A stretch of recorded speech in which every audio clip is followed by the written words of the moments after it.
Allez, allez, oui, oui, oui. Et mince. Et tu savais que les périptères constituent la plus forte image d'Épinal de la Grèce antique et que ce sont des édifices typiques entourés de colonnes sur toute leur face.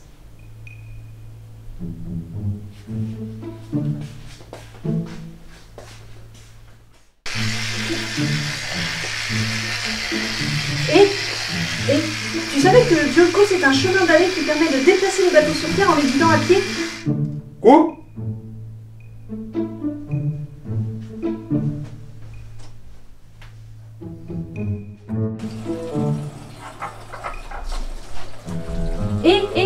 Oui, quoi? Et tu sais que la Libye est un pays d'Asie mineure dont le dernier roi est Crésus, célèbre pour ses richesses? Quoi?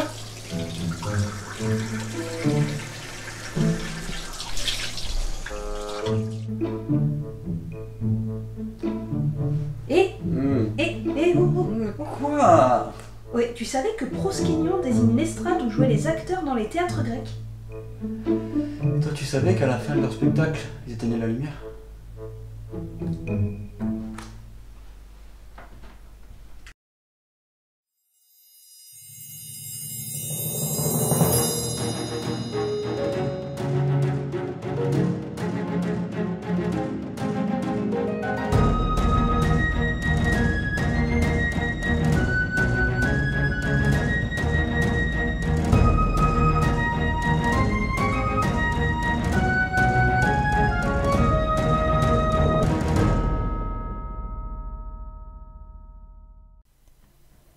Cora est un jeu du Headquarter Simulation Game Club illustré par David Chapoulet et Jocelyn Millet et édité par Yellow. Il s'agit d'un jeu de stratégie et de développement pour 2 à 4 joueurs de 14 ans et plus pour des parties d'environ 75 minutes. Vous êtes à la tête d'une cité-État de la Grèce antique. Développez votre économie, votre culture et votre force militaire, gagnez des citoyens et de la gloire et augmentez vos impôts grâce aux actions jouées durant votre tour. Le jeu va se dérouler en 9 manches découpées en plusieurs phases. Le premier joueur révèle une carte événement de la pioche qui sera résolue lors d'une phase ultérieure. Pendant cette phase, prenez autant de pièces que la valeur indiquée par votre pion sur la piste d'impôt. Vous allez maintenant lancer les dés. En fonction du résultat, choisissez une action à effectuer pour chaque dé. Par exemple, si vos dés indiquent 1 et 4, vous pourrez effectuer l'action philosophie de valeur 0 ou l'action législation de valeur 1 pour le premier dé, et l'action 0, 1, 2, 3 ou 4 pour le deuxième dé.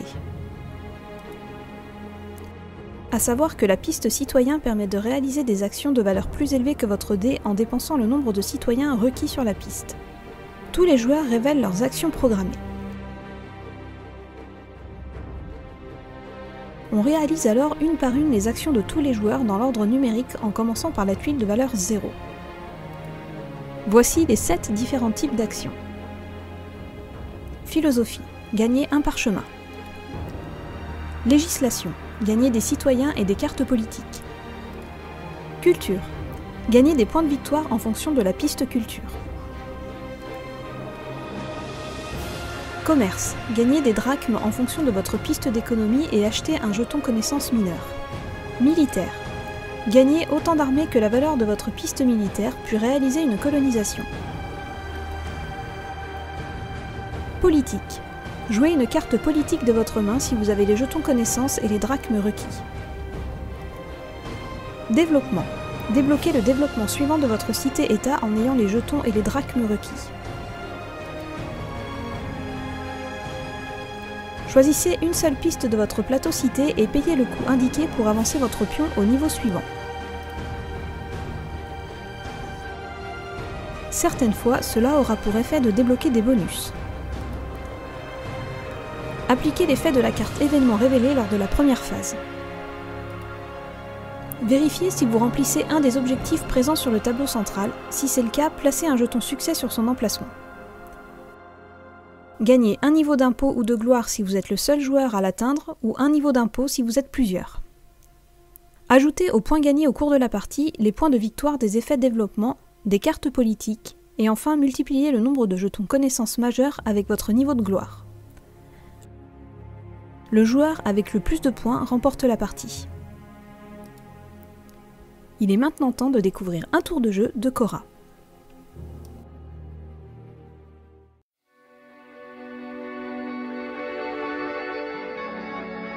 Et salut tout le monde! Et bienvenue dans ce tour de jeu de Cora. Voilà, on va voir un petit peu comment ça tourne Cora. Donc vous avez vu Voilà. dans les règles du jeu, et Tout à hyper fait. bien expliqué par Alexandra, j'espère. Ça, je sais pas. Un modèle d'explication. Et du coup, on va donc faire un tour de jeu. Voilà. On va vous expliquer quelques petits détails qu'il n'y aura pas dans la règle. C'est pour ça que l'on fait une règle et un tour de jeu. Voilà. Voilà. Alors, Alors, pour commencer déjà, donc toi tu as le peuple de... Corinthe, Tout à fait. Et moi j'ai l'Olympie. Olympie. Et toi, par exemple, sur ton truc, c'est marqué déjà dès le départ. Donc moi, au début de la partie, je gagne un impôt. Donc ça veut dire que j'augmente de 1 sur la piste impôt. Impôt.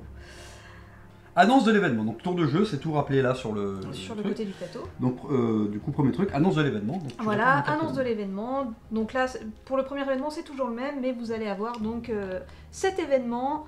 Je sais pas si on voit, oui on voit. 7 événements plus un dernier. Donc en gros, il y a 9 tours de jeu. Donc ici, donc c'est un événement qui va se produire à la phase 2D, mais en général, l'événement se produit à la phase F, qui est la résolution de l'événement. Donc on tire un deuxième événement pour voir ce qui peut arriver. Par exemple, Oracle de la Pythie, perdez chacun un jeton. Si vous en avez perdu un, gagnez 2 parchemins. Donc ça sera à la phase F, on le verra plus tard. Voilà. Passons à la phase B. La phase B qui est la phase impôt. Donc là, par exemple, moi, étant donné que je suis à 1 sur la piste d'impôt, je gagne 1 sou.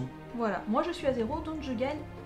Voilà. Ensuite, nous allons passer donc à la phase C. Donc là, on prend... Là, on prend donc nos dés. Alors, pour l'instant, on a 2 dés, mais une fois qu'on aura monté sur cette piste, on pourra débloquer un 3ème dé, mais au début, on en a 2. Qui est là. C'est très pratique le troisième Voilà. dé. Donc on lance nos dés. Alors, ok d'accord. Voilà. Donc moi, j'ai 4 et 4. Moi j'ai 2 et 1. En sachant, forcément, on va le voir après, qu'on va pouvoir utiliser nos citoyens pour changer un petit peu les dés. Donc voilà, nous avons donc choisi nos actions, on va maintenant les révéler. Et maintenant, on va les résoudre par ordre numérique, donc en commençant par 0. Donc philosophie, donc moi j'avais un dé de valeur 1, j'ai joué le philosophie qui j'aurais pu jouer avec enfin, pas moins que 1. Donc je gagne un parchemin. Alors maintenant, c'est le temps de nous expliquer à quoi servent les parchemins. Alors les parchemins servent à plusieurs choses. Vous voyez en bas du plateau, donc à la phase C, c'est-à-dire à la phase de lançage des dés, un parchemin équivaut à 3 citoyens. Donc c'est-à-dire qu'on peut utiliser un parchemin pour gagner 3 citoyens. Et les utiliser après. À la phase D, c'est-à-dire à la phase d'action, quand on fait les actions, on peut utiliser 2 parchemins pour ignorer un symbole, un jeton connaissance, qui va nous permettre, les jetons connaissance, c'est soit ça nous permet de pratiquer le développement de notre cité, soit de jouer une carte politique qui demande des jetons. Voilà, et je pense que c'est tout. Et ensuite, pour un parchemin à la phase E, on va pouvoir augmenter sur une autre piste, c'est-à-dire la phase E, la phase progrès, on va devoir augmenter sur une piste. Si on utilise un parchemin, on peut augmenter sur une autre piste, En payant le coup évidemment. en payant le coup toujours, et on peut utiliser autant de parchemins qu'on veut, pareil pour la phase D, pareil pour la phase C. Ensuite, Commerce. 1 il n'y a personne, 2 il y a personne, 3 est commerce. Donc moi commerce je gagne 1 sou de plus que mon niveau d'économie. Donc je suis au niveau 1, donc je gagne 2 sous. Voilà. Et la particularité de la carte commerce, c'est que elle me permet d'acheter jusqu'à un jeton en dépensant 5 sous. Voilà. Donc là j'ai, je vais le faire, donc à faire. Voilà. 1, 2, 3, 4, 5. Donc je dépense 5 sous pour acheter un jeton au choix. Alors pas un de ceux qui sont là, Voilà. mais un de ceux qui sont sur l'état ici. En haut. Par exemple, moi là, je vois que plus tard j'aurai besoin d'un jeton vert pour augmenter ici, donc je vais plutôt avoir tendance à prendre le jeton vert. Voilà. Donc ensuite vient mon tour puisque je suis numéro 4. Donc action militaire, c'est là qu'on va voir un petit peu à quoi ça correspond. Donc imaginons par exemple que je sois rendu là au niveau militaire. L'action militaire me permet de gagner autant de militaires que le niveau que j'ai, donc c'est-à-dire 3. Donc imaginons que là j'ai 3. Et ensuite de faire une colonisation. Donc les colonisations se passent sur ce côté-là du plateau. Donc ici j'ai donc 3 militaires. 3 armées, pardon, donc je peux coloniser des endroits qui demandent 2 à 3, donc c'est-à-dire là, là, là, là, etc. et dans n'importe quelle couleur. Il va falloir regarder en dessous combien on va perdre. Donc par exemple, moi, si je suis pareil que toi, ici, pour accéder au développement ou pour par exemple jouer cette carte, on va dire cette carte politique plus tard, cette carte politique me demandera un jeton rouge. Donc je peux donc coloniser, on a dit soit ça, soit ça, soit ça, soit ça. Imaginons que je colonise ici. Donc je prends ce jeton qui me demande 3, Donc niveau 3, je les ai, mais qui me fait perdre qu'un. Donc je descends de 1. Et en plus, qui me fait gagner un sou comme bonus. Alors on peut gagner ou des sous ou des points de victoire. Ce qui est plutôt cool. Voilà, donc ce qui me ferait gagner un jeton. Et ensuite on continue avec l'action politique. L'action politique vaut 5, et vous avez remarqué que j'ai joué un dé 4. On peut le faire, dans ce cas-là, c'est là que les citoyens sont pris en compte, c'est-à-dire que je vais devoir dépenser un citoyen, puisque c'est la différence entre le numéro de la carte action et la valeur du dé. Et ce qui me permet de rebondir vite fait, que moi j'ai joué une carte commerce avec un dé à 2, voilà. Alors qu'en fait la carte commerce c'est 3. Voilà, donc du coup pareil, j'aurais dû perdre un citoyen. J'ai oublié de le faire, c'était pas du tout scripté, voilà, mais je le fais. Alors, l'action politique permet donc de jouer une carte politique. On démarre avec 5 cartes politiques en main qu'on se draft. Et il existe plusieurs catégories. Plusieurs catégories de cartes politiques qui vont demander donc des coûts en jetons connaissances, mais aussi des fois des coûts en pièces. Donc par exemple, si je veux jouer cette carte politique, je la joue, elle me demandera une pièce. Et d'avoir ce jeton connaissance que j'ai. Alors attention, on ne dépense pas les jetons connaissance. Il faut juste les avoir. Une fois qu'on les a, c'est bon. Donc, hop, ce qui permet de pas trop rester trop longtemps à la course au truc, quoi. Une fois qu'on a tout ce qu'on a besoin, voilà. on peut partir sur autre chose. Ouais. C'est ça qui est plutôt cool. Et il existe donc 3 sortes de cartes politiques. Il existe les cartes. Celle que je viens de faire, qui est une carte à effet permanent. Donc là par exemple, à chaque fois que je fais l'action commerce, je vais gagner 3 points de victoire. Il y a des cartes jaunes qui sont des cartes à effet immédiat. Donc par exemple Périptère qui me fait augmenter sur la piste de culture de 1 niveau gratuitement. Et enfin on a des cartes de fin de partie, des cartes rouges, donc qui vont, comme indique leur nom, donc nous faire gagner des points de victoire en fin de partie. Alors la phase progrès, c'est là qu'on va augmenter sur les pistes, sur une des 3 pistes, en payant son coût. Vous voyez que le coût est indiqué à chaque fois dans la piste. Voilà. Et à chaque étage, enfin quasiment à chaque étage qu'on passe, on peut gagner un petit bonus au milieu selon ce qu'on choisit. Donc par exemple, moi Moi j'ai que 2 de toute façon. Moi j'ai j'ai un peu triché, j'ai 8. Hein. Donc on va dire que je vais augmenter sur la piste culture, donc pour 1, comme son nom l'indique. Donc d'ailleurs je vais faire plutôt la piste économie ici. Pour 2. J'augmente ici, ce qui me fait gagner 3 citoyens. 1, 2, 3. Et comme je l'ai dit, on ne peut augmenter que sur une seule piste à la phase progrès, sauf si on a un parchemin. Et là, à chaque parchemin dépensé, on peut avancer sur une autre piste. Et maintenant, on arrive à la résolution de l'événement. Donc l'événement tiré au tout début du tour de jeu. Donc là, par exemple, perdez chacun un jeton. Si vous en avez perdu un, gagnez 2 parchemins. Donc effectivement, on perd chacun un jeton. Un jeton, et on gagne 2 parchemins à la place. Donc à la phase succès, on va regarder si on a réalisé des succès. Donc les succès sont ici, donc atteindre 10 points de victoire, atteindre 12 citoyens, avoir 6 d'armée, avoir 4 d'économie et avoir joué 3 cartes politiques. Donc moi en ce qui me concerne, j'ai atteint le niveau 4. D'ailleurs on voit le petit symbole, le petit bouclier autour qui dit que c'est un succès. Donc du coup je prends mon succès, qui est donc celui-là, et je le mets ici. Mais je ne suis pas la seule à avoir réalisé le succès. J'ai fait aussi le succès. Donc dans ces cas-là, vu qu'on est 2 à avoir réalisé le succès en même temps, on gagne obligatoirement un d'impôt. On n'a pas le choix. On n'a pas le choix. Donc on gagne un d'impôt. Mais Marc, ici présent, a réalisé un deuxième succès qui est... C'est vrai, c'est lequel déjà? C'est comme on... qui est d'augmenter, qui est d'atteindre 12 citoyens. Donc lui, il est tout seul à faire ce succès-là. Donc lui par contre, quand on est seul, il peut choisir entre un de gloire ou un d'impôt. Et ben je vais augmenter un de gloire. Voilà. Et donc enfin, on a résolu donc toutes les phases de jeu et on recommence un nouveau tour. On arrive donc à la fin de la partie. Alors à la fin de la partie, on va pouvoir compter, donc ajouter aux points de victoire qu'on a déjà acquis en cours de partie, les points de victoire de notre développement, si jamais on a des développements qui nous donnent des points de victoire en fin de partie, ce qui est mon cas. À la fin de la partie, gagnez 2 points de victoire pour chaque jeton que vous possédez. On rajoute aussi les points de victoire liés aux cartes de fin de partie. Et c'est pas fini. On va maintenant compter aussi les jetons majeurs que l'on a. On va devoir donc multiplier ces jetons majeurs qui sont entre des lauriers, comme on voit là, avec notre niveau de gloire. Et voilà, c'est maintenant comme ça qu'on joue à Cora. Et c'est moi qui ai gagné. C'est toi qui as gagné sur cette partie, donc c'est même pas une partie, c'était un tour de jeu. Maintenant je propose qu'on s'affronte pour une vraie partie. Pour voir un petit peu qui c'est qui va gagner. Mais avant, est-ce qu'on ne nous donnerait pas un petit peu notre avis général? Eh oui.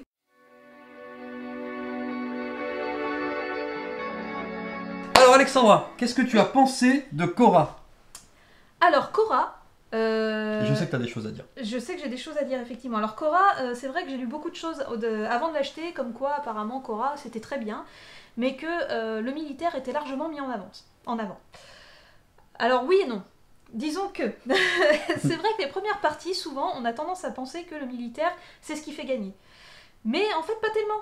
Parce que ça dépend en fait quelle cité-état on va avoir, si ça combotte bien et tout. Mais en vrai, quand on a une cité-état qui ne combotte pas avec le militaire, il y a moyen de gagner quand même. Mais il faut connaître le jeu, apprendre à l'appréhender, etc.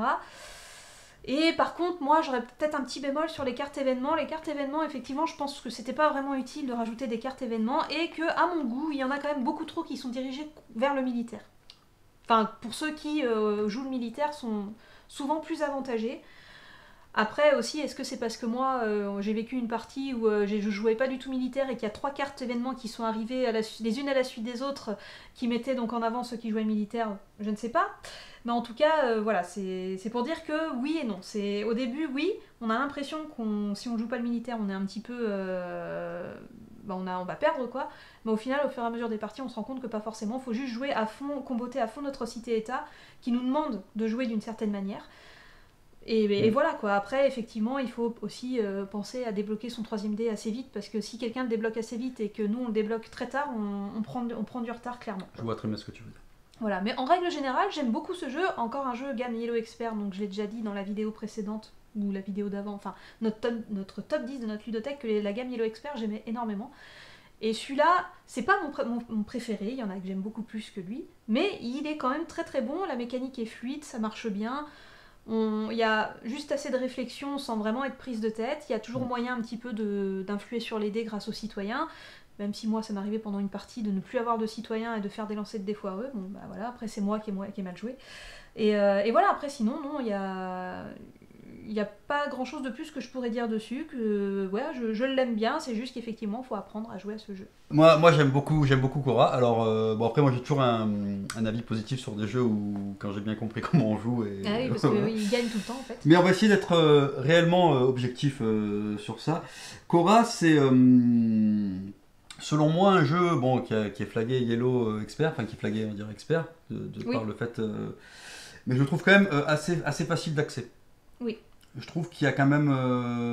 Enfin, c'est pas un jeu hyper compliqué à expliquer à des personnes qui n'ont pas l'habitude des jeux comme ça. Moi, personnellement, je me vois bien inviter des amis et dire voilà, bon, je vous fais découvrir un jeu, on vous l'explique et je sais qu'en 10 minutes max, ils auront pigé comment on joue et ils s'amuseront. Pourquoi ils s'amuseront? Parce qu'en fait, il y a plein de choses à faire. Alors. Il y a plein de choses à faire, mais toujours dans... ça, c'est ce que je vais te redire ce que tu as dit.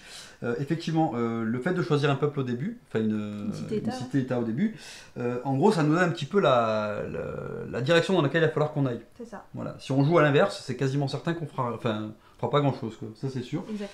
Donc moi, je trouve ça hyper agréable, en fait, parce que du coup, au moins, on sait vers quoi on doit aller, et du coup, on a juste à y aller à fond. Et après, il y a le lancer de dés qui peut influer, mais voilà. Donc on n'a pas ce côté, on va dire, hardcore des jeux où vraiment tout est possible et genre c'est débrouille-toi mais choisis bien. Il n'y a pas ce truc-là. C'est vraiment... c'est pas, je suis pas en train de dire que c'est pris par la main, c'est pas ça que je suis en train de dire, mais dans le sens où voilà, on est assez au courant de ce qu'on doit faire en fait. Oui, après c'est juste... comment on doit jouer. Et ça c'est bien, je trouve que c'est cool d'avoir ça. Oui. Après, je suis d'accord avec toi pour dire qu'il est facile, les règles sont simples. Après, c'est juste que il est, comme j'ai dit, il est difficile. Il faut l'appréhender parce qu'effectivement, on peut penser qu'il est déséquilibré dans les premières parties quand on est nouveau Alors qu'en joueur. fait, pas du tout. Alors qu'en fait, non. Après, comme je dis, à part les cartes événements, je trouve que c'était pas indispensable. Quoi. Ouais, les cartes événements, ça pimente un peu, mais rarement ça nous a vraiment embêté. Quand on avait envie de faire un truc. Enfin, moi, ça m'a jamais trop embêté. Après, c'est pas punitif. C'est pas hyper punitif, c'est pas genre, oh là là, ça remet tout en cause notre stratégie. Après, si, quand ça nous demande de défausser des jetons connaissances, bon, c'est un peu chiant. Ouais, mais les cartes, elles sont choisies parmi plein. Donc on en met que 7, c'est ça, mais on en met que 7, ouais. Voilà, mais c'est choisi parmi plein, donc c'est pas... Enfin, ça va, il y a moyen de s'en sortir. Donc vraiment un gros travail. Alors sur l'aspect effectivement direction artistique, on va dire. Qualité du matériel. Qualité du matériel, c'est du très bon matériel. Moi j'adore Bon, les il y a plateaux les- personnels qui sont avec Avec des petites encoches pour avec mettre des les trucs, encoches. ça tient dedans. Il y a Voilà. des jeux qui devraient prendre exemple sur ça. Oui, j'avoue, hein. parce que les Voilà. plateaux personnels, on doit poser des trucs dessus, il n'y a pas d'encoche, et dès qu'on donne un Voilà, coup, des tout s'en petits va. coups, il y a tout qui s'en va, c'est un peu la chiant. misère. Mais là, au moins, voilà, ça ne bouge pas. Voilà, Pas trop. et puis niveau direction artistique, c'est clair, C'est clair. c'est simple, c'est précis, voilà. Moi, sans dire que c'est un truc artistiquement qui en jette, c'est juste pile poil ce qu'il faut, ça en fout pas plein les yeux, mais c'est très très précis, c'est très clair, tout est à sa place, tout est marqué. Non, franchement, nickel quoi. Voilà. Donc c'était Cora, donc j'espère que les règles, le tour de jeu et notre avis général vous auront décidé ou pas, si c'était votre style de jeu. En tout cas, n'hésitez pas à regarder la partie complète pour faire un avis vraiment encore plus précis. Pour voir qui c'est qui va gagner. Ouais, vous allez voir, c'est surprenant. Et on vous dit donc à la prochaine pour une autre vidéo. Salut à tous. Salut. Et voilà, ainsi s'achève cette partie de Living Forest. Voilà, et donc on a compté les points, et donc on se retrouve à égalité parfaite. Du coup, je sais pas qui gagne en cas d'égalité. Pour moi, c'est celui qui a marqué le plus de points. T'es sûr de toi là? Je vais vérifier un truc. Alors.